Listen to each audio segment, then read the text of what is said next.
All right, per usual, little after work practice. Haven't hit any balls yet, so this is going to be my warm up. Should grab some balls. Only got a few in there.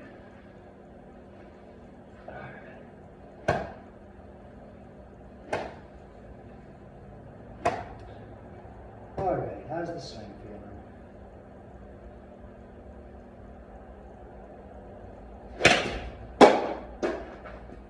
Well, it was ripped. I think I just kind of pulled it left. If anything, felt like I hooted it a little through impact. Absolutely flushed it though. All right, let's keep that going. That felt nice. A little more toey than the first one. Felt real good though. That's usually right there when I'm swinging well. Basically right in between those two balls, especially when I'm well practiced, unlike right now. That's usually around my strike pattern. Is my cut shots tend to come off more middle. And then when I'm really trying to turn one over and draw it, usually it's a little more favoring that toe side. Kind of keep it right there, it's perfect. All right, let's keep it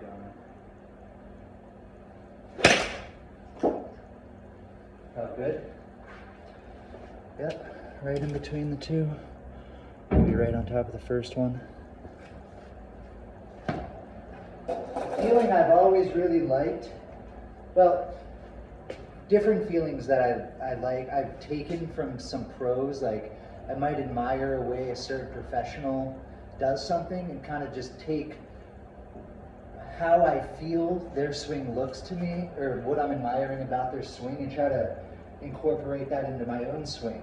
Like, I was going to start with Fred Couples. It's hard not to like Fred Couples' swing, but for one, just the tempo, the rhythm of his swing is so nice. It never looks like he's rushing anything. And it just kind of seems like he picks the club up and then just drops it. And just the feeling of kind of getting loaded, getting loaded and then recentered into the top and then just kind of falling into that front foot.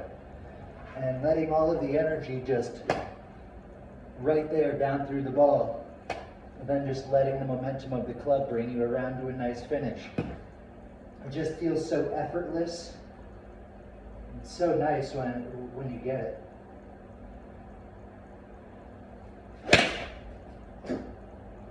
Felt good. That was real crispy. See, I'm getting better. This is day 3. Hitting balls in a row.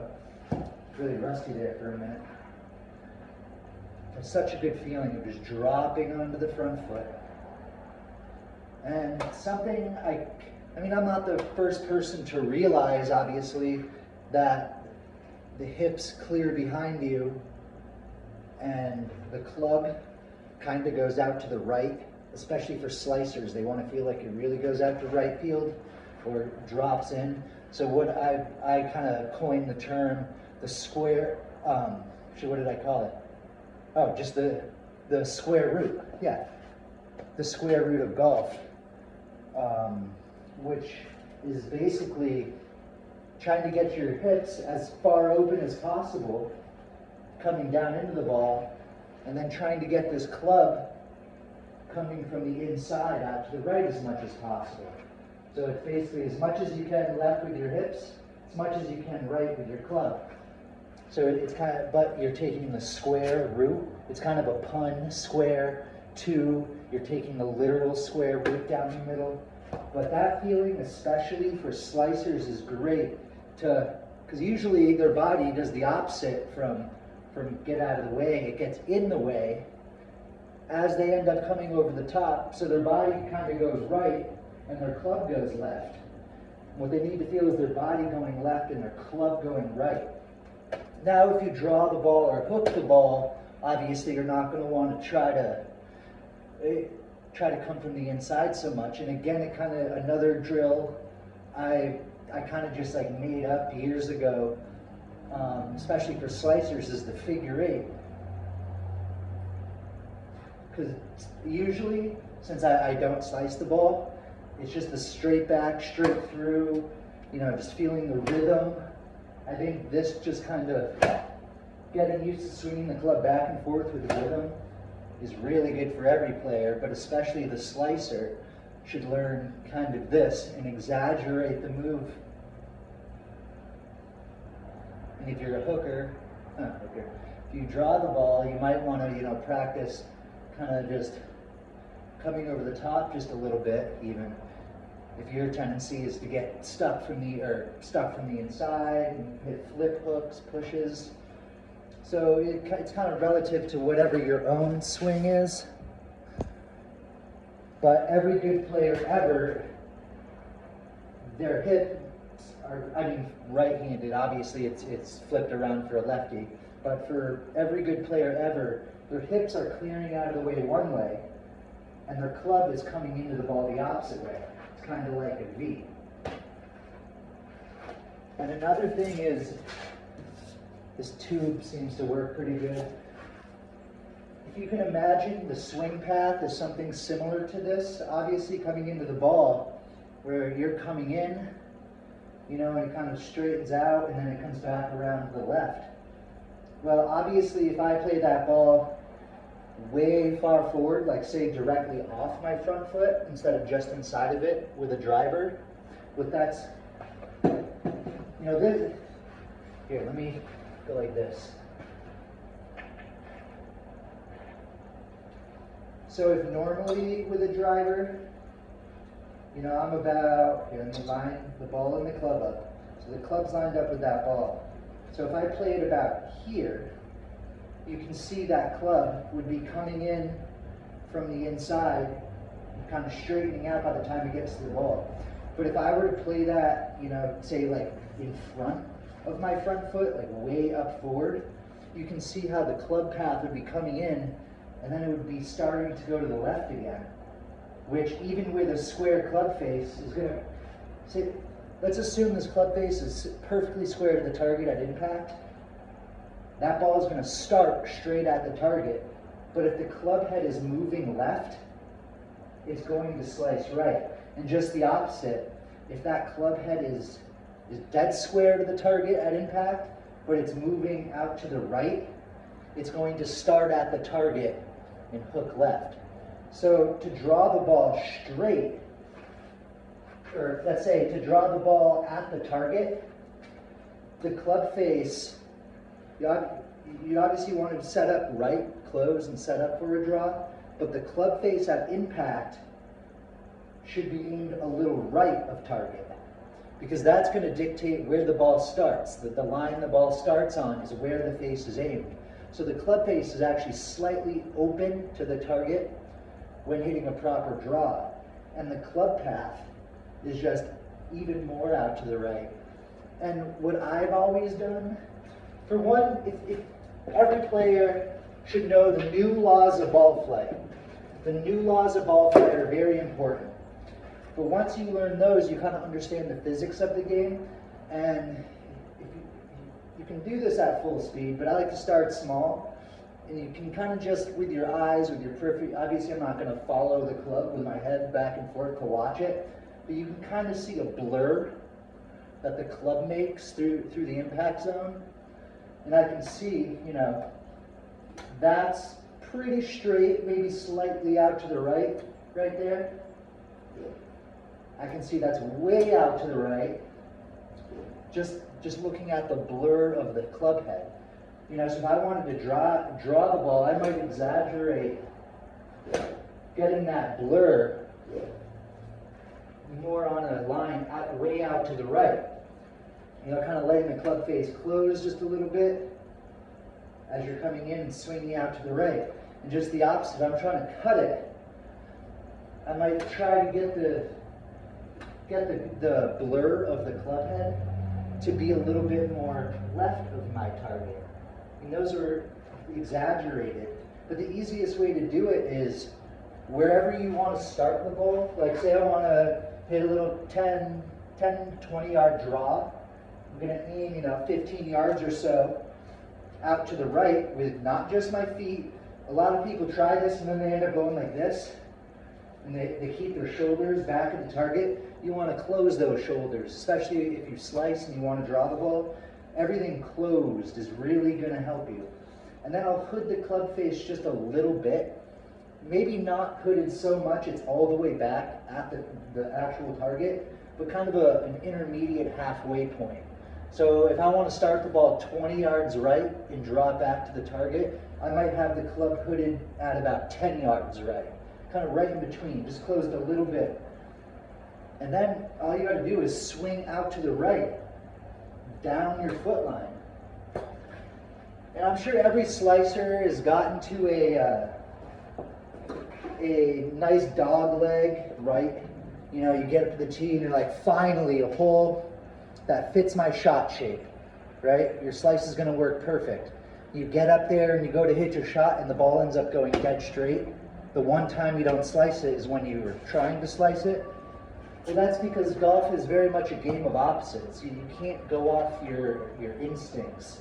Because what happens is when people know they need to hit it right, they end up coming in and swinging out to the right and trying to like kind of push it more right. But that's how you hit a draw or straighten the ball out. Because the club will be coming in, you know, it's obviously not straight back, straight through for a straight shot. For a straight shot, the club's still coming from the inside. It's just straightening out through the zone before it starts to go back left. So if you're a slicer, you really need to work on getting the club coming from the inside. And you can have a square setup and hit draws, but it's so much easier. The more you close your shoulders and your feet, the more you close your setup and just put that face just a tiny bit, the easier it is to draw the ball. And look, if I try to keep this club face basically straight and really exaggerate this in to out swing path, this ball should essentially start where the face is aimed. Basically straight. Even though I'm going to swing it out to the right, the ball will start straight, but it will have draw spin on it. See, the swing path was way out that way, but the club face was straight. The club face, all that does is where it's aimed at impact. That's going to decide where the ball starts. I know I've said it, it's just so many people have this backwards. And it's not 100%. Like if you have a really exaggerated pushing out to the right swing path, it does have a small effect on the ball starting direction, but a majority of the ball starting direction is from the club face. New laws of ball flight, very, very important for every golfer to know. And try to hit a nice big draw. So I'm going to close everything, aim out to the right, got my club face hooded, and like this. Got my club face hooded, aimed out to the right, and I'm just going to swing out to the right. And I've always felt every shot in my hands, like especially if I'm trying to play a big hook, I feel the club, you know, I'm trying to throw the club head, almost like wrapping it around the ball. It's kind of like hitting an overhand with a tennis racket or a ping pong ball. It's really that feeling of drawing the ball. And just the opposite, I'm trying to fade it. I'm swinging left. And that's the issue is so many beginners that slice the ball, they see the ball go right. They see the ball go right. So they try to, correct it by swinging to the left. But again, golf's a game of opposites. So the more left you try to hit the ball, the further right it goes. And most slicers have a closed club face at impact. The majority of slicers I've seen, it's more of a pull slice. So if the face determines where the ball starts, and that ball starts left of center and then slices, your face was closed at impact. Closed to the target at least. I don't know where you're aiming, where your setup is aiming. But a lot of slicers don't realize that. They think they just need to close their club face more. So they just try to close their club face. They're coming across it still, or over the top, whatever you want to call it, trying to close their club face. What happens is they never actually fix their slice until they close that club face too much, that it actually matches up with their cutting across it over the top swing path. and then they just hit a straight pull or a pull hook, neither of which are really playable. So again, if you want to draw the ball, this is normal. Here, you can do this to make it a little more obvious. You know, that's straight. This would be my normal setup. I might play it a little further back in my stance because, again, remember, if your swing path is something like this, if I play it further a little, like in just a little bit, you know, I'm not talking like this much. I'm talking about like a golf ball, maybe 2 golf balls width, further back in my stance. I want to draw the ball because look, if this is the swing path, the further back you have it, the more from the inside that club head's going to be traveling. And just the opposite, the further forward, the more likely you are to have a fade bias swing because your club path is going to be coming back around to the left. And I would suggest everybody learn how to shape the ball. But okay, closing everything, I got my club face turned in just a little bit, about halfway back to the target. And I feel like I'm swinging right, I don't know if you can see them, but right of the my club face is, you know, maybe at the left side of the motorcycle, you know, just inside the left of the motorcycle, but I'm trying to swing way out to the right of the motorcycle. Okay, a little back in my stance. And catch it thin. I guarantee that would have hooked though. Now you can see I caught that thin right off the bottom of the club. I'm still warming up. I've only hit a couple of 9-iron or a handful of 9-irons, but it still would have. That definitely would have drawn. Again, stay still, ball. A little further back in my stance, got everything closed, and I just feel like I'm swinging from the inside out to the right while letting the club head sweep over the ball. Or you could almost imagine hitting the inside of the golf ball.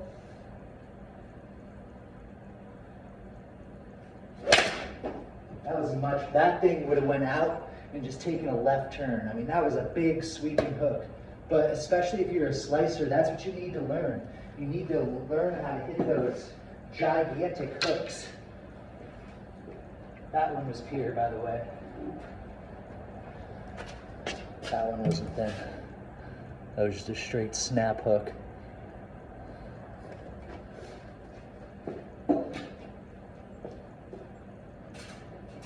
Yeah, learn to hit those big snap hooks. Learn to hit it real low. Learn to hit it high. Because then, A, you have that shot when you need it, you know, when you're behind trees or whatever and you need to get out of trouble. But knowing how to hit a big hook makes it so much easier to not slice it and be able to get it back to straight. Because you learn to move it both ways dramatically, and then you just taper down what you do. If I wanted to play a little draw, I just wouldn't aim so far to the right. I would have my club face just a little bit hooded.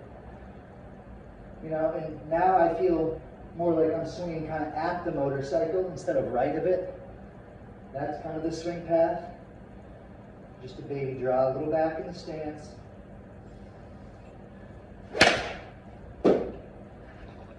That absolutely drew. Especially because I towed it just a little bit. I always tow the ball just a little bit when I play hooks. It's just something that naturally happens. I think I stand just a smidge, you know, a half a golf ball further away from it. And just the opposite, when I'm trying to cut it, you know, you got to aim left, and I open the face a little bit. And I stand a little bit closer to it when I'm going to hit a cut. It's a little closer.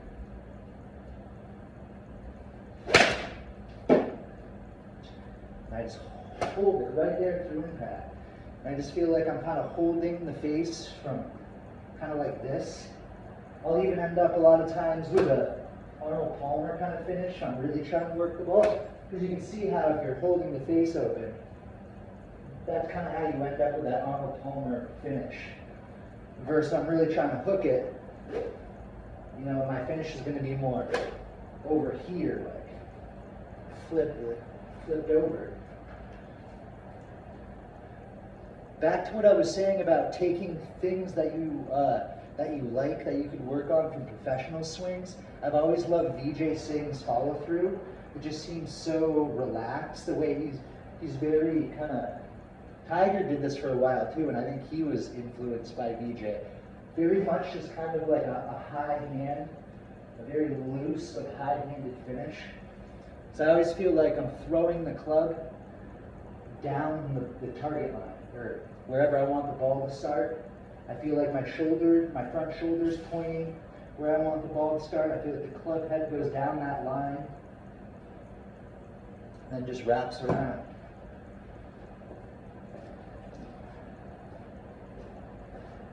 I like to just focus mostly on my hands. I've always felt everything in my hands. I mean, obviously I gotta adjust my body to change my swing path, but as far as those tiny manipulations that all players do, you know, because 1 degree left, right, closed, open makes a huge difference on, you know, when 150 yards down the fairway, 1 degree off is exponentially bigger. All right, let's go back to some regular, fairly straight shots.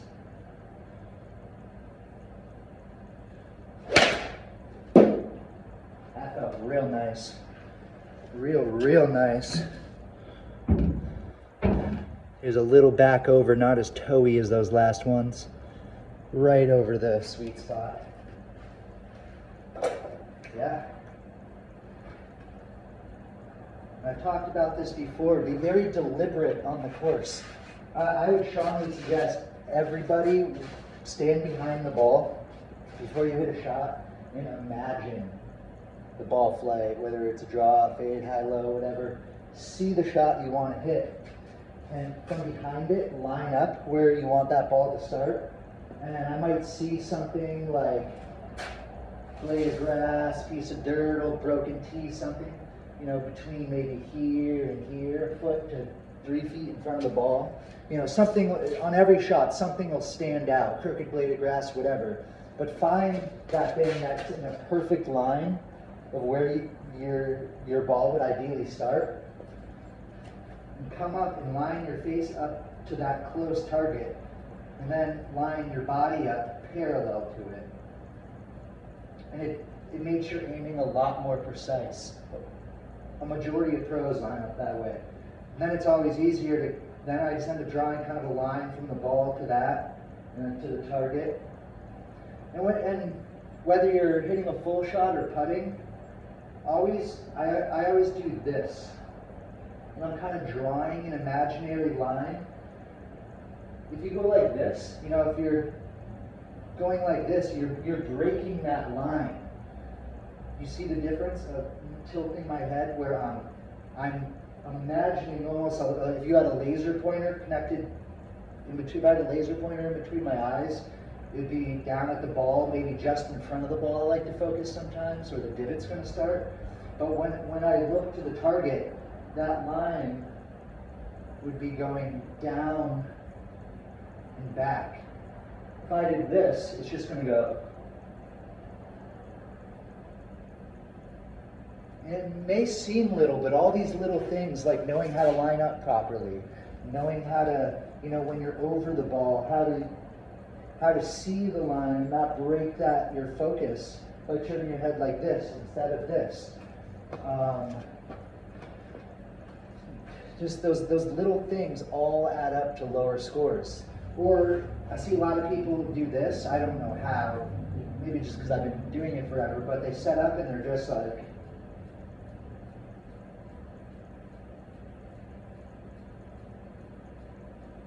and then go. Versus